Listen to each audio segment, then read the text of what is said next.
He came to the mountains to disappear, a retired Navy SEAL believing silence could freeze the past. He trusted routines, discipline, and distance, until the only soul beside him stopped sleeping. His German shepherd began listening to something no human ear could hear, something buried deep beneath the mountain. What started as a strange instinct became a path toward a truth someone wanted erased forever. Fire, silence, and loyalty collided where courage was measured not by combat, but by choice. This is not a story about war. It is a story about staying when walking away would be easier. If this story speaks to you, please like, comment, and subscribe to help us reach our first 1,000 subscribers. The mountains of Appalachia did not welcome visitors. They endured them. They rose in layered ridges of dark green and stone, their peaks often swallowed by low clouds that moved slowly, like old thoughts drifting through a tired mind. In late autumn, the forest smelled of wet leaves, cold iron, and something older, coal dust embedded so deeply into the land that even the rain could not wash it away. The wind carried voices here, not words exactly, but sounds with weight. The long sigh of trees bending, the distant clatter of loose rock, the low, almost subsonic groan of the mountain settling into itself. Nathan Crowley lived in the middle of that silence. He was 40 years old, though his body carried the quiet authority of a man who had been older once, then rebuilt himself into something leaner and harder. He stood just over 6 feet tall, his posture straight without effort, shoulders broad and set as if they had been shaped by years of carrying weight that could not be put down. His frame was powerful but restrained, functional strength, not display. The kind of body built for long marches, sudden violence, and endurance rather than admiration. His skin was sun-darkened and roughened by years of exposure, the texture uneven in places where wind, salt, and heat had left their mark. His hair was cut short in a tactical military style, the sides clipped close, the tongue kept brief and practical, streaked with early silver at the temples that caught the light when the sun broke through the clouds. A trimmed stubble framed his jaw, disciplined and intentional, as if even his facial hair understood rules. His eyes were the thing people noticed last and remembered longest. A muted blue-gray, steady and alert, they held the stillness of someone who had learned not to react unless it mattered. They did not search for danger. They assumed it. Nathan was a former Navy SEAL. That fact did not appear on any sign, document, or uniform anymore. It lived instead in how he moved through space, how he listened before he spoke, how his hands rested when idle, never fully relaxed, never tense without reason. He did not talk about his service. He did not deny it either. It simply existed, like a scar beneath clothing. The Forest Service outpost where he lived had been abandoned years ago, deemed unnecessary after budget cuts and shifting priorities. The roof sagged slightly at one corner, the paint peeled in long, pale strips, and the windows bore spiderweb cracks that caught frost in the mornings. Nathan had repaired what mattered: the door, the stove, the generator, the rest he left untouched. Perfection had never interested him. Function did. He had come here not to heal, but to stop moving. Nathan did not run from his memories. He froze them. He placed them carefully behind mental walls and lived in a narrow corridor of routine where nothing unexpected could gain traction. He rose before dawn. He ate the same meals. He walked the same perimeter paths through the trees, boots finding the ground by instinct rather than thought. His life had been reduced to what could be controlled. And then there was Atlas. Atlas was a German shepherd, 6 or 7 years old, large and powerfully built, with the balanced proportions of a working dog bred for endurance and intelligence rather than aggression. His coat was dense and close, black along the spine and shoulders, fading into warm tan across his chest, legs, and face. His ears stood tall and forward, always listening, always assessing. His eyes were a deep amber brown, steady and observant, with none of the nervousness common in abandoned animals. Atlas had once been a canine, trained for search and detection, accustomed to chaos, noise, and human fear. Now he lived quietly with Nathan, his movements economical, his presence constant. He did not beg. He did not whine. He followed routines with the seriousness of a soldier. Every morning, Atlas waited by the door at the same time, tail still, eyes alert. He ate when Nathan ate. He slept when Nathan slept. He paced the perimeter of the outpost without command, nose low, body relaxed, but ready. He was not guarding against something specific. He was maintaining order.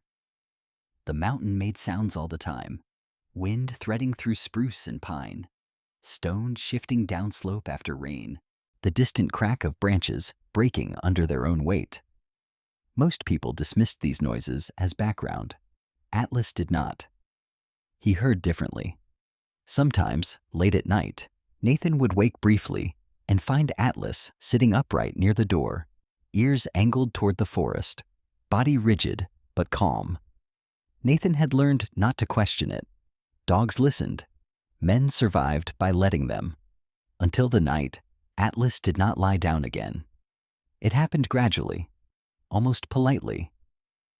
Atlas began sleeping less, pacing more. He stopped settling near the stove at night, and instead positioned himself closer to the rear wall of the outpost, where the ground sloped upward toward the mountain. His breathing remained slow. His posture remained controlled. But his eyes never closed. Nathan noticed eventually. At first, he attributed it to age. Working dogs wore time differently. Their bodies remained capable long after their nerves refused rest. Nathan had seen it in himself too, the way sleep became shallow, the way silence grew teeth. On the fourth night, Atlas refused his usual position altogether. He stood near the back door, muscles taut, ears angled not toward the forest at large, but toward the earth itself, as if listening for something beneath the soil. His tail hung low and still, not in fear, but in focus. Nathan watched him from across the room, the faint glow of the oil lamp catching the edge of Atlas's profile. Something tightened in his chest. Not panic, recognition. He had seen this posture before, not in dogs, but in men, in soldiers waiting for movement that no one else could hear yet. "Easy," Nathan said quietly, his voice rough from disuse.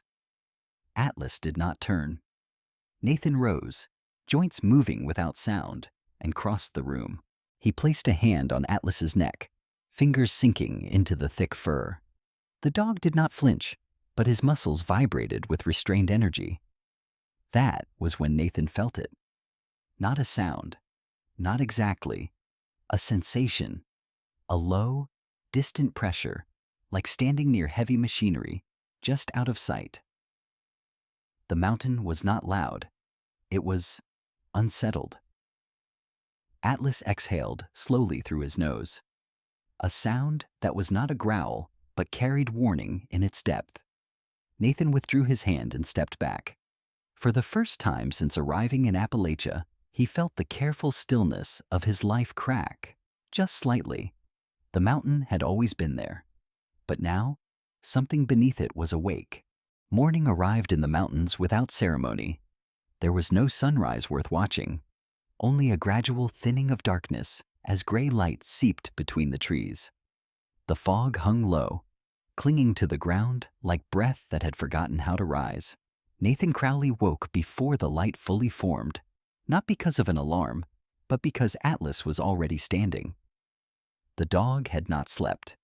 Atlas stood near the rear wall of the outpost, his weight evenly distributed on all four paws, head angled slightly downward as if listening to something below the earth rather than above it. His ears were upright, rigid, and forward. His tail hung still, not tucked, not tense, controlled.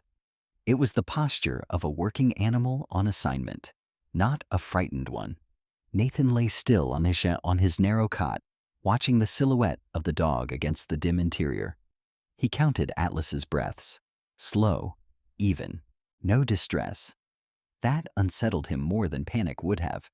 He swung his legs over the edge of the bed and stood, joints moving quietly, muscle memory taking over before thought. The stove was cold. He lit it, the small click of ignition sounding louder than it should have in the silence. Atlas did not turn his head. "You're still on watch," Nathan said, not as a question. Atlas flicked one ear in acknowledgement, but kept his gaze fixed on the same invisible point beyond the wall. Outside, the mountain exhaled. The wind moved through the trees with a long, dragging sound, and somewhere far upslope, loose stone shifted, then settled. It was not unusual. Appalachia was old. Old things made noise. Nathan poured water into a dented metal cup and drank slowly, his eyes never leaving the dog. He had learned long ago that instinct was not loud. It did not shout. It whispered until it no longer needed to. Atlas finally moved when Nathan reached for his jacket. He stepped forward, nails clicking once against the wooden floor, and positioned himself by the back door. His body language was precise, purposeful. He was not pacing. He was waiting. Nathan felt the weight of a decision settle into his chest. Not urgency, readiness. They stepped outside together. The air was cold and damp, carrying the mineral scent of wet stone and decaying leaves. The forest floor sloped upward behind the outpost, disappearing into a tangle of spruce, oak, and undergrowth that swallowed light even at midday. Atlas lowered his nose immediately, moving in short, deliberate arcs, then began walking uphill at a steady pace, never looking back. Nathan followed. The path Atlas chose was not one Nathan used during his routine perimeter walks. It cut across uneven ground, weaving between trees, skirting around thick roots and moss-covered boulders. Atlas moved with the confidence of an animal, following something specific rather than searching. His head lifted occasionally, ears shifting, as if triangulating sound rather than scent. Nathan adjusted his stride, scanning automatically. No fresh boot prints, no broken branches, no signs of recent human presence. Whatever Atlas was tracking had not arrived yesterday. After nearly half an hour of climbing, the trees thinned abruptly. The land opened into a shallow clearing choked with weeds and saplings. Rusted metal jutted from the ground at odd angles, collapsed fencing, twisted warning signs half buried in dirt. At the far end of the clearing, set into the mountainside like a sealed wound, was a wide slab of concrete, reinforced with steel beams. Faded letters were still visible beneath layers of grime and moss. Mine access. Restricted no entry. The dates beneath were nearly illegible, but Nathan could make out the decade. 1970s. Atlas slowed as they approached. His pace became measured, deliberate. When he reached the edge of the clearing, he stopped completely. He sat, not collapsed, not hesitant. He folded into the position with calm precision, eyes fixed on the dark seam where concrete met rock. His ears remained forward. His chest rose and fell steadily. He did not whine. He did not bark. He did not go any closer. Nathan stood behind him, the weight of the place pressing in. The air felt heavier here, thick with something that had nothing to do with weather. He had been to places like this before, sites abandoned not because they were useless, but because they were inconvenient.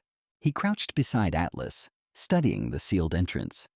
The concrete bore hairline fractures, some filled with moss, others still raw. The steel beams were rusted but intact, bolted deep into the rock. This was not a casual closure. This was intentional. An accident, Nathan murmured, reading the past through the present. That's what they always call it. Atlas's ears twitched at the sound of his voice, but he did not look away from the entrance. Nathan straightened slowly. He did not feel fear. He felt assessment. Whatever lay beyond that barrier was not immediate danger. Not yet. Atlas had brought him here, then stopped. That alone told Nathan something important.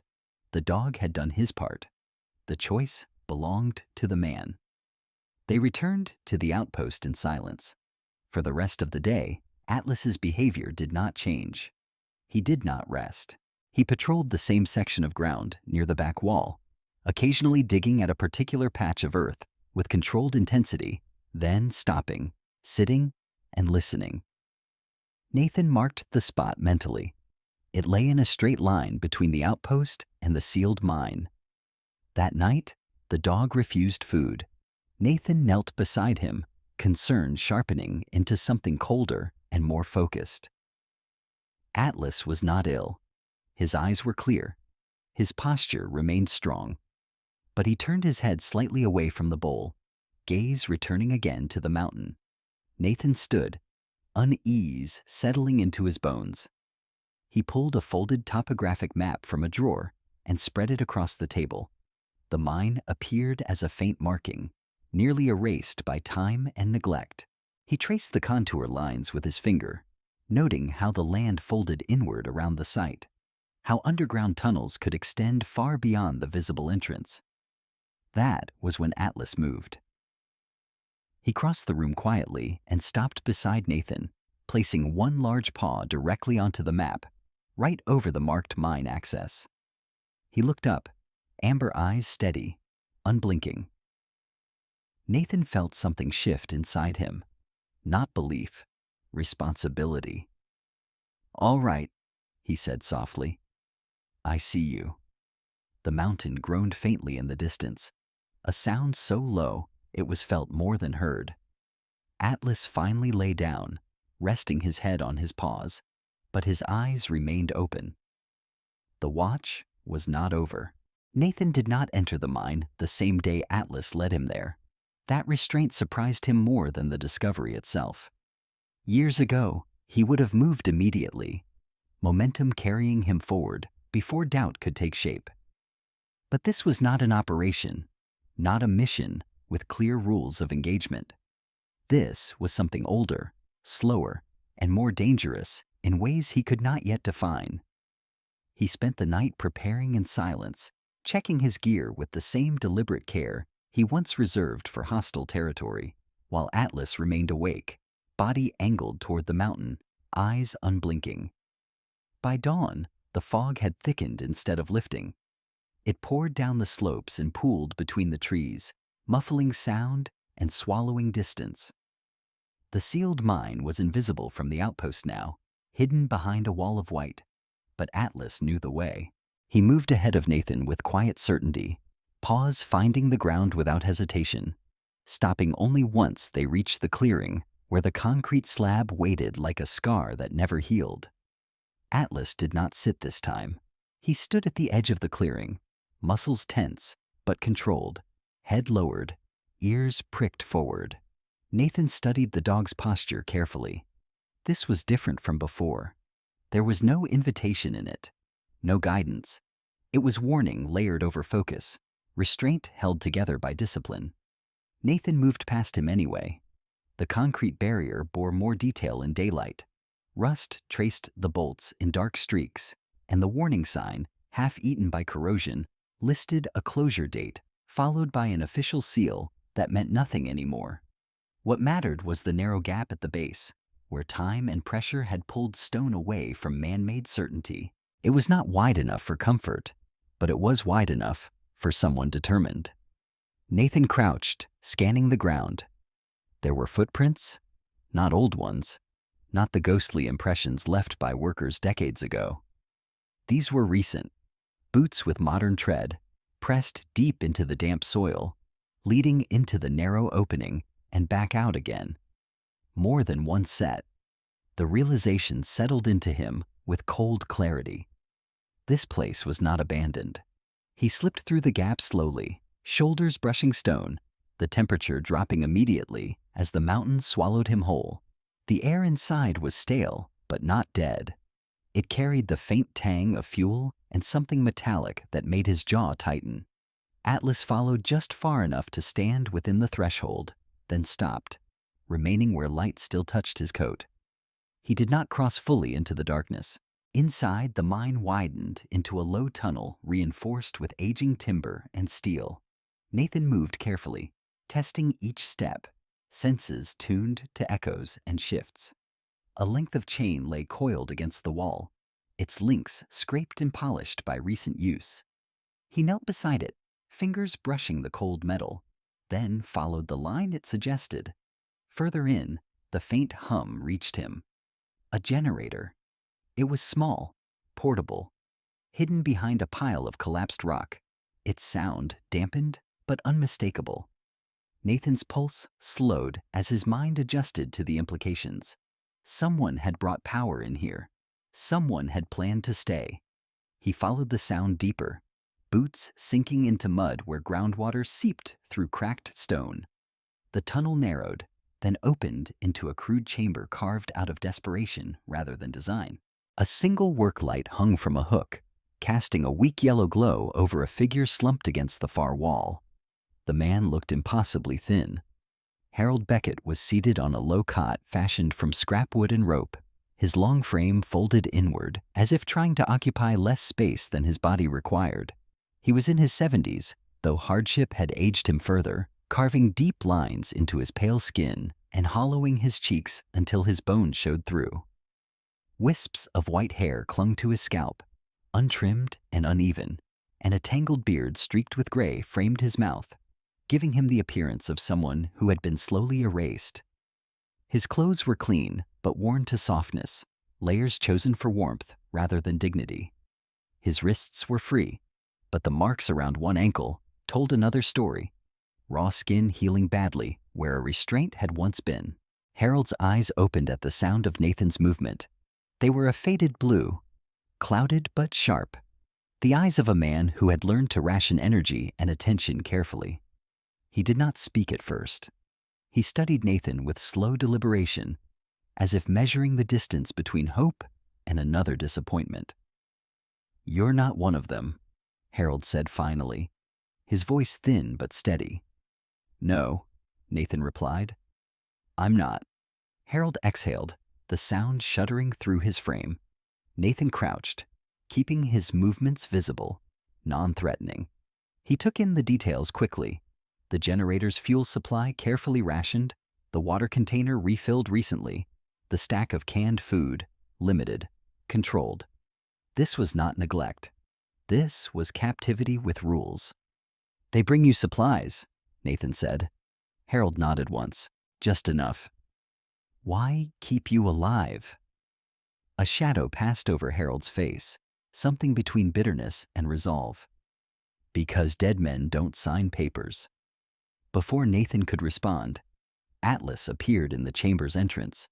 The dog moved quietly, head low, ears forward, his large frame filling the narrow passage with controlled presence. The weak light caught the black along his back and the warm tan of his chest as he stepped closer, then lowered himself beside Harold without sound. He did not sniff. He did not investigate. He simply lay down, pressing his side gently against the old man's leg. Harold's hand trembled as it lifted, fingers brushing Atlas's fur with reverent care. "Good boy," he whispered, voice breaking. "You found me." Nathan watched the exchange, something tightening behind his ribs. Atlas's breathing slowed, matching Harold's shallow rhythm, a silent synchronization that felt intentional rather than instinctive. "They didn't mean to let me live this long," Harold said, his gaze fixed on the dog. "They needed time, needed me tired enough to agree." "Agree to what?" Harold closed his eyes briefly. "To say the collapse was an accident, to say the reports were wrong, to forget what I saw." The generator hummed steadily behind them, a reminder of someone else's patience. Nathan's jaw set.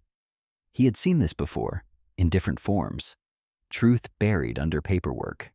Silence enforced without violence, because violence left marks that could not be erased. How long? Nathan asked. Months, Harold said. Long enough to know they won't stop. The light flickered once, then steadied. Atlas's ears shifted, angling toward the tunnel behind them. His body tensed subtly. Not enough to alarm, but enough to alert. Nathan followed his gaze, the sense of being observed prickling along his spine. The generator's hum seemed louder now, almost intrusive. Someone was coming. Nathan rose slowly, positioning himself between Harold and the tunnel without drawing attention to the movement. Atlas remained where he was, eyes fixed on the darkness beyond the chamber, his calm unwavering. The mountain groaned softly overhead, a sound like distant thunder trapped underground. Harold met Nathan's eyes, understanding passing between them without words. They couldn't silence me, Harold said quietly. So they buried me instead. Nathan nodded once, and for the first time since coming to the mountains, he felt the edges of his frozen life begin to crack. The mind did not feel the same once the truth had a voice. Nathan noticed it in small ways first. The air seemed heavier, not with damp or dust, but with meaning. The walls no longer felt like empty stone. They felt like witnesses. Even the generator's hum had changed in his perception, no longer just a sound of survival, but a reminder that someone, somewhere, was investing effort to keep this place alive for the wrong reasons. Harold Beckett shifted carefully on the cot, adjusting his thin frame against the rough boards. Up close, the years weighed heavily on him. His shoulders sloped inward, not from weakness alone, but from decades of restraint, of holding back words that could have saved lives. His hands were large and square, the hands of a man who had once worked with machinery and measurements, now marked by trembling fingers and prominent veins beneath pale skin. When he spoke, he did so slowly, choosing each word as if it cost him something. Atlas remained beside him, pressed close, his large body curved protectively around the old man's legs. The dog's breathing was slow and controlled, his eyes open but soft, tracking both Nathan and the tunnel beyond. He was not resting. He was anchoring. You know, Harold said quietly, his gaze still on Atlas. I wondered if I was finally losing my mind when I heard him. Nathan stayed standing, arms relaxed at his sides, his attention divided between Harold and the dark corridor behind them. He's not the first dog I've met who understood this place better than the people who built it, Harold continued. But he's the first who came back. That drew Nathan's focus fully to him. Back from where? Nathan asked. Harold's lips curved into something that might once have been a smile. From history. He reached out again, fingers sinking into Atlas's thick fur with familiar certainty. The dog did not flinch or shift away. If anything, he leaned into the touch, a quiet acceptance that spoke of recognition rather than curiosity. I was an engineer, Harold said. Mine safety, structural integrity. I was the one who signed off on whether men went home at the end of a shift. That responsibility doesn't leave you. Not ever. He paused, swallowing. The day the collapse happened, we all knew something was wrong long before the first tunnel failed. Nathan listened without interrupting. This was not a confession. It was a release. They'd been cutting corners, Harold went on, ignoring pressure warnings, pushing extraction beyond safe limits because the land itself was worth more than the men digging through it. When I filed my report, I expected arguments, delays, maybe threats. His eyes hardened. I didn't expect silence. The generator sputtered faintly, then steadied again. They sealed the upper tunnels while crews were still inside, Harold said. Locked access points under the excuse of preventing further collapse. Officially, it was an accident. Unofficially, it was efficient. Nathan felt his jaw tighten. He had heard different versions of the same story in other places, other countries. Different uniforms, same outcome. And the dogs? Nathan asked. Harold's gaze dropped to Atlas, something like reverence settling into his expression. We had a K-9 unit assigned to emergency response back then. Strong animals. Smart. One of them, his mother, was trained specifically for underground rescue.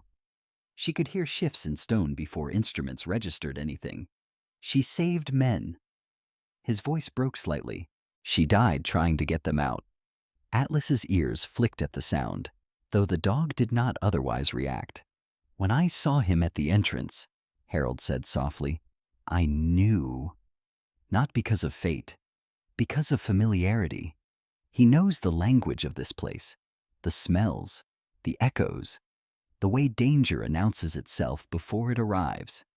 Nathan looked down at Atlas, at the controlled stillness, the quiet certainty in the dog's posture.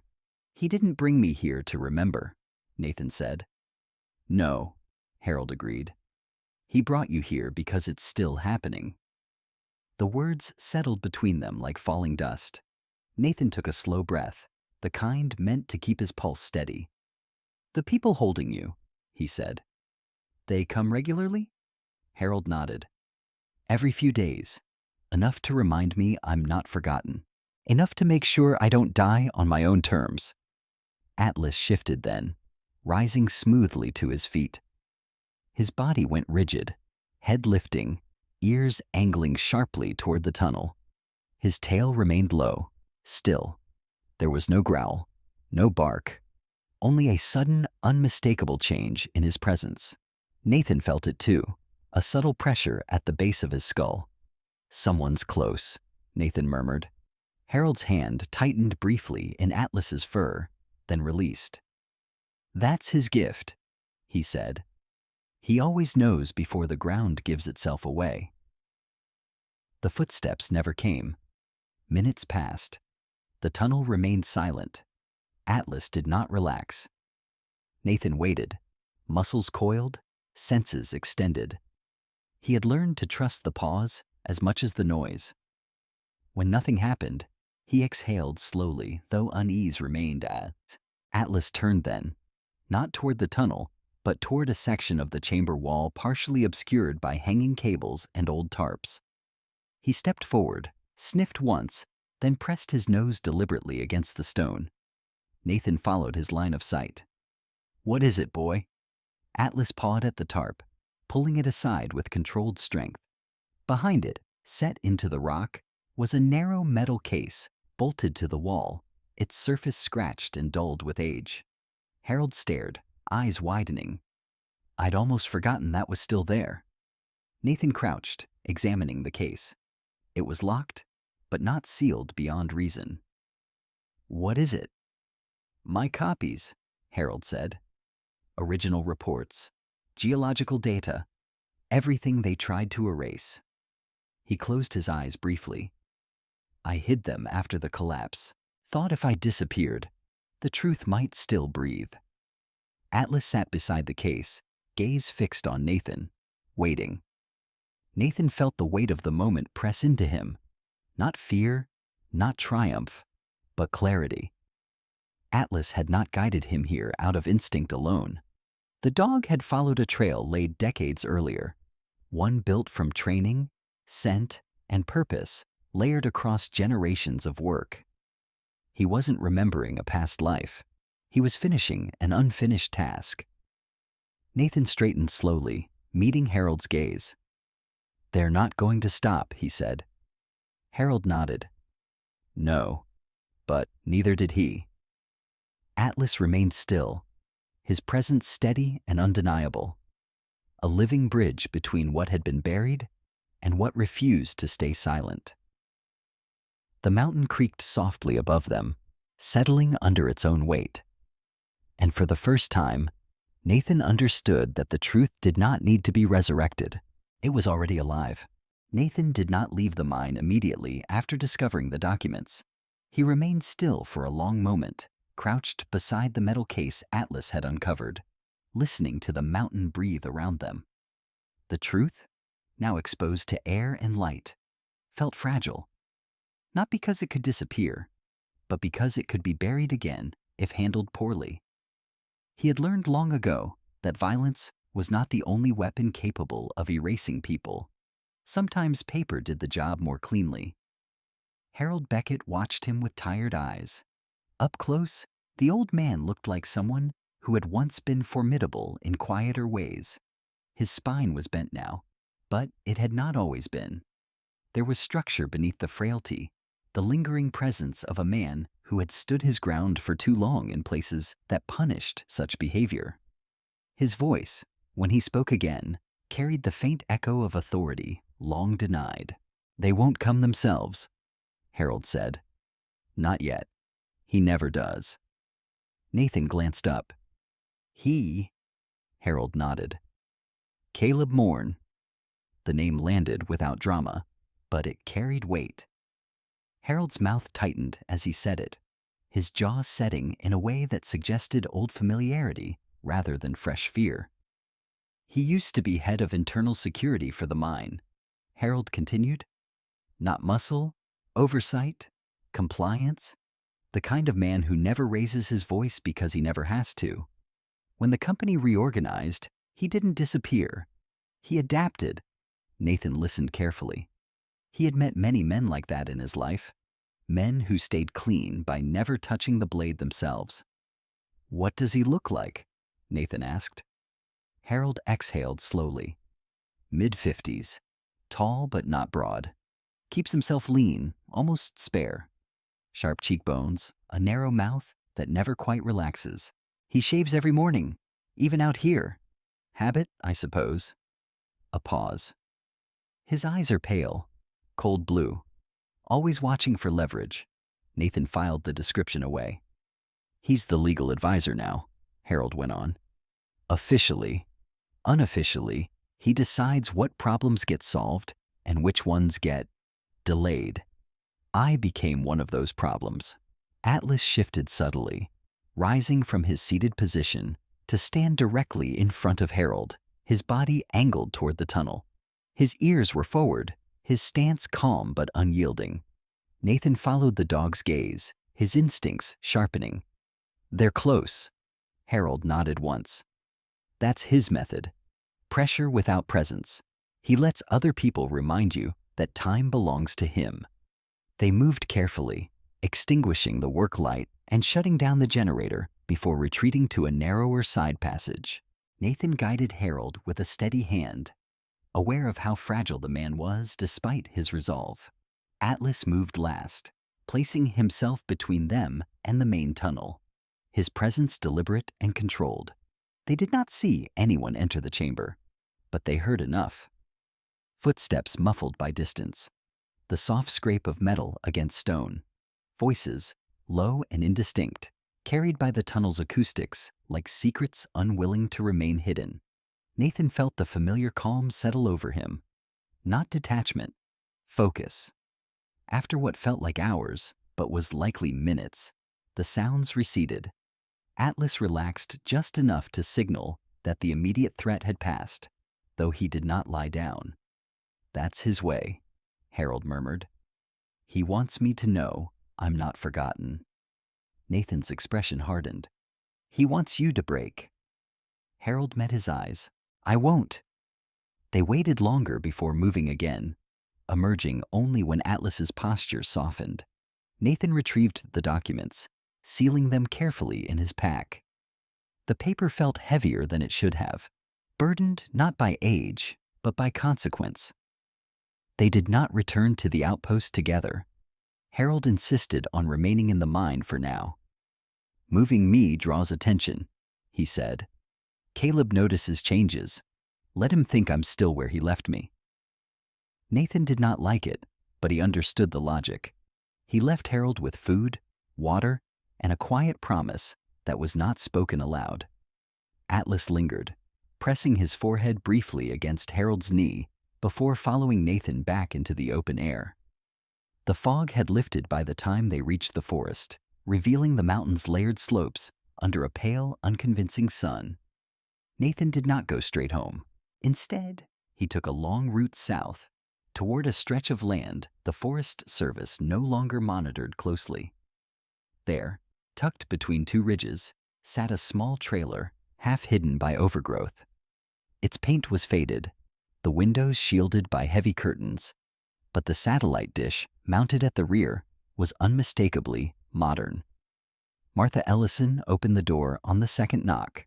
She was in her mid-50s, tall and lean, with iron-gray hair pulled into a practical knot at the base of her neck. Her face was weathered, not by neglect, but by years spent outdoors, eyes narrowed against sun and scrutiny. There was a sharpness to her movements, an economy that spoke of someone who no longer wasted effort on people who did not listen. "Nathan Crowley," she said flatly. "I wondered how long it would take you." Her gaze flicked briefly to Atlas, then softened. "And you brought backup." Atlas sat automatically at Nathan's side, posture impeccable.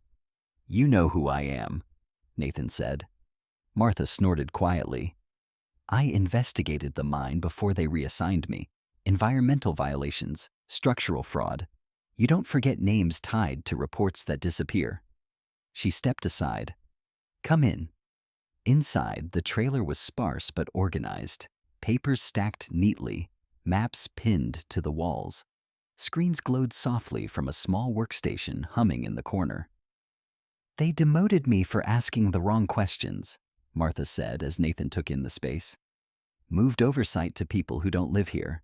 Thought I'd give up." "You didn't," Nathan said. "No," she agreed. "I adjusted." She gestured to the screens. "I still see some things, not officially. Caleb Morn prefers digital silence. Unfortunately for him, silence leaves patterns." Nathan set his pack on the table. "He's holding a man underground." Martha's jaw tightened. "I know." That admission surprised him. "I cut feeds near the old access points," she continued. "Just enough interference to make monitoring unreliable. It bought time. Not much." Atlas rose suddenly, placing himself between Nathan and the door. His ears angled sharply toward the forest outside, body rigid. Martha followed his gaze, her expression shifting from irritation to concern. "That dog always do that?" "Only when it matters," Nathan said. They stood still, listening. Somewhere outside, an engine idled briefly, then cut off. Martha exhaled slowly. "Caleb's people don't announce themselves." Atlas did not bark. He simply stood his ground. Nathan felt the truth settle fully into place. This was no longer about uncovering the past. It was about surviving the present long enough for the past to matter. The men who buried truth quietly were patient. But so were dogs. The decision to erase a place is rarely loud at first. It begins with paperwork, approvals, quiet phone calls made behind closed doors. By the time flames appear, the story has already been written. Nathan felt the shift before the fire announced itself. It came as a pressure change, a subtle wrongness in the air that tightened the muscles along his spine as he descended toward the mine for the second time that day.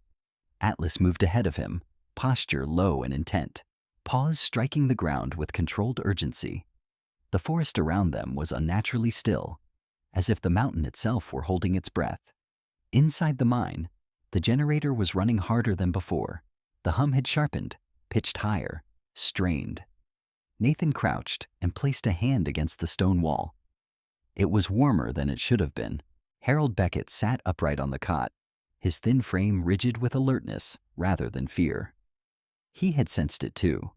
Up close, his face looked carved from exhaustion and resolve in equal measure. Pale skin drawn tight over prominent cheekbones, gray beard untrimmed, but neat in its own stubborn way. His eyes, though clouded by age, were focused and alive. "They're rushing it," Harold said quietly.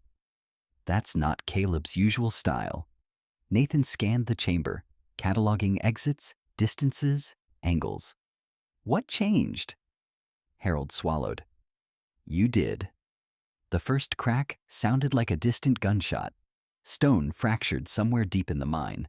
A sharp report, followed by a low, rolling rumble. Dust drifted from the ceiling in thin veils, catching the light like falling ash. Atlas froze mid-step, ears snapping forward, body coiled. Then came the smell. Smoke did not creep. It surged. Thick, oily, unmistakable. Not the slow burn of an accident, but the aggressive spread of something fed intentionally. Nathan's mind moved faster than his body, assembling the pieces with grim efficiency. "They've ignited it," he said. "Controlled burn. Seal the tunnels. Let the fire do the rest." Harold's jaw tightened. "Erase evidence. Erase me." Atlas did not wait for instruction. The dog spun and bolted toward the narrow passage, leading deeper into the mine, where the air already shimmered with heat. His movements were powerful, but precise, muscles working in practiced harmony. He did not hesitate. He did not look back. Nathan felt the pull of two instincts collide inside him. One screamed to secure the documents, to preserve proof that could dismantle an entire system built on silence. The other was older, simpler, harder to silence. The human one. "Nathan," Harold said, his voice steady despite the growing roar. "Leave me. Take what you need." Atlas disappeared into the smoke. Nathan's decision was made in less than a heartbeat. "No," he said. The fire accelerated with terrifying speed. Flames raced along forgotten timbers and old supports, igniting pockets of trapped gas that burst like thunderclaps. The mine groaned under the assault, heat expanding metal and stone beyond their limits. The walls sweated. The ceiling shed debris.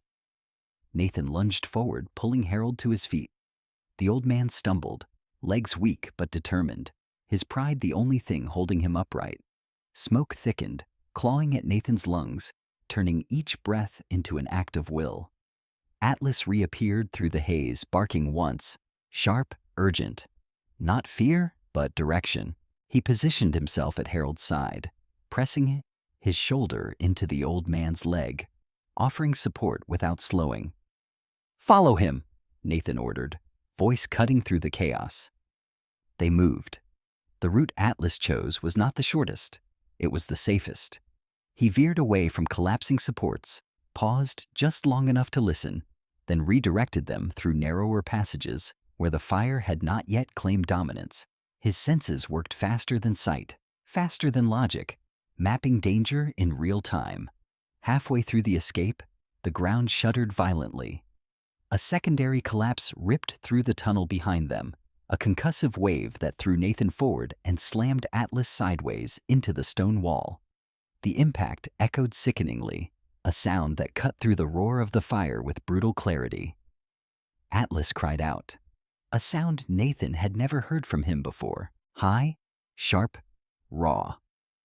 Nathan skidded to a stop and turned back, smoke burning his eyes. Atlas struggled to rise, his movements suddenly uncoordinated, his head tilting at an unnatural angle.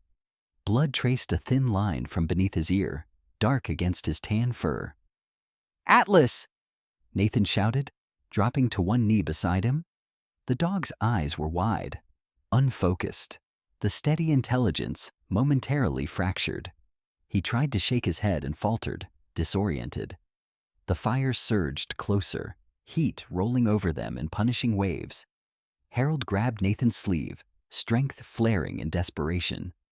"You have to go." Nathan scooped Atlas up without hesitation, muscles straining under the dog's weight. Atlas was heavy, solid, all working muscle and bone. But Nathan did not slow. He hoisted the dog across his shoulders, adjusting instinctively to protect Atlas's head and neck, then surged forward again. The tunnel ahead glowed orange. They burst into the open air as the mine behind them exhaled fire. Heat slammed into Nathan's back, a wall of searing force that stole his breath. He staggered forward, dropping to one knee as cool mountain air hit his lungs like ice. Harold collapsed beside him, coughing violently, hands clawing at the dirt.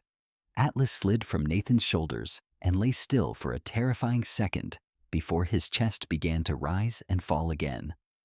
The mountain roared as flames licked out of the entrance, devouring everything in reach. Smoke poured into the sky, dark and accusing. Nathan pressed his forehead briefly to Atlas's, grounding himself in the reality of the dog's warmth. "Stay with me," he murmured. Atlas blinked slowly. His ears twitched, but only one responded. The realization struck Nathan with a cold, precise clarity. Harold watched from where he lay, eyes wet with something deeper than relief. "He saved me," he said hoarsely. Nathan nodded. "He chose you." Time stretched strangely after that. Sirens wailed in the distance, faint, disorganized. The fire would draw attention now. Too much of it. Nathan wrapped Atlas in his jacket, cradling the dog's head carefully. Atlas's breathing steadied, though his gaze drifted, unfocused on one side. The world had shifted for him, permanently. Nathan felt the weight of the cost settle fully. This was not a clean victory. There were no medals for choosing mercy over evidence, no commendations for losing something irreplaceable to save someone who should have been protected long ago. But as Atlas's breathing synchronized once more with his own, Nathan understood that some losses carved space for something larger. The mountain crackled behind them, fire consuming the lies it had been forced to hold. And Nathan knew, with absolute certainty, that he would make the same choice again. The fire did what fire always does. It consumed quickly, indiscriminately, leaving behind only what could not be reduced to ash. By morning, the mine entrance was a blackened wound carved into the mountainside, sealed not by concrete this time, but by public attention and official concern. Smoke drifted upward in thin, apologetic strands, as if the mountain itself were exhaling after holding its breath for decades. The truth moved more slowly. Nathan sat on the tailgate of his truck at the edge of the clearing, Atlas lying beside him on a blanket borrowed from the Forest Service outpost. The dog's chest rose and fell steadily now, his breathing strong despite the bandage wrapped carefully around the side of his head. One ear twitched at the sound of distant engines. The other did not. Atlas's eyes were open, alert, tracking movement with familiar intensity. But something fundamental had changed. The world reached him unevenly now, sound arriving fractured, incomplete. Nathan could see it in the way the dog turned his head slightly too far, compensating, recalibrating. It was not confusion. It was adaptation. Harold Beckett sat a short distance away, wrapped in a heavy coat that dwarfed his thin frame. He looked smaller in daylight, almost fragile, but there was a steadiness to him that had not been there before. His hands no longer trembled as they rested on his knees. His gaze remained fixed on the burned entrance to the mine, not with fear, but with something closer to closure. "They won't be able to bury it again," Harold said quietly. Nathan nodded. "Not now." Sheriff's vehicles lined the dirt road below, lights flashing without urgency. Men and women moved with clipboards and radios, their expressions serious but controlled.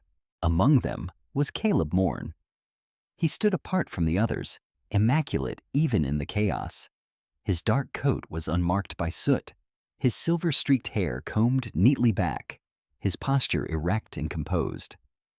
He looked exactly as Harold had described, tall, spare, sharp-edged. His face held the practiced calm of someone accustomed to authority, but his eyes betrayed him now. The pale blue gaze darted too often, calculating outcomes that were slipping beyond reach. Caleb did not look at the mine. He watched Harold.